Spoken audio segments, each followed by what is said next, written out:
تو امیگریشن کی جو بڑی عدالت ہے وہ BIA ہے، بورڈ آف امیگریشن اپیل۔ اب بورڈ آف امیگریشن اپیل کی جانب سے ایک ڈیسیجن میں یہ کہا گیا کہ ایسے لوگ کے جو انڈاکومنٹڈ امیگرینٹس ہیں، اگر انہیں اریسٹ کر لیا جاتا ہے تو پھر جو امیگریشن کورٹس ہیں ان کے پاس یہ پاور نہیں ہوگی کہ وہ انہیں ریلیز کر سکیں، بانڈ پہ ریلیز کر سکیں۔ تو یہ ایک بڑی پرانی پالیسی تھی کہ اگر کسی شخص کو گرفتار کیا جاتا ہے اسے امیگریشن جج کے سامنے لے کے جایا جاتا ہے، اور وہ یہ آدمی وہ شخص یہ کہتا ہے کہ جناب ان بنیادوں کے اوپر میں اپنا کیس آگے چلانا چاہتا ہوں اور مجھے اس ملک سے ڈپورٹ مت کیجیے۔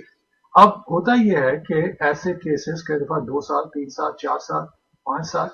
بڑی مدت تک جو ہے وہ فائٹ کیے جاتے ہیں۔ تو اب اس کا اثر یہ ہوگا کہ جو BIA کا ڈیسیجن ہے اس کے مطابق جو ان لافل امیگرینٹس ہیں اگر ان کو گرفتار کیا جاتا ہے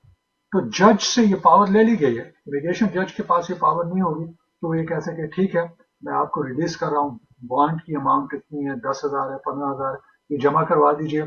میک شور کرنے کے لیے کہ آپ یہاں سے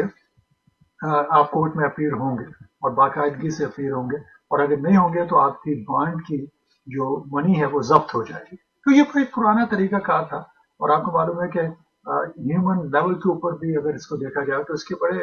بڑا جواز بنتا ہے۔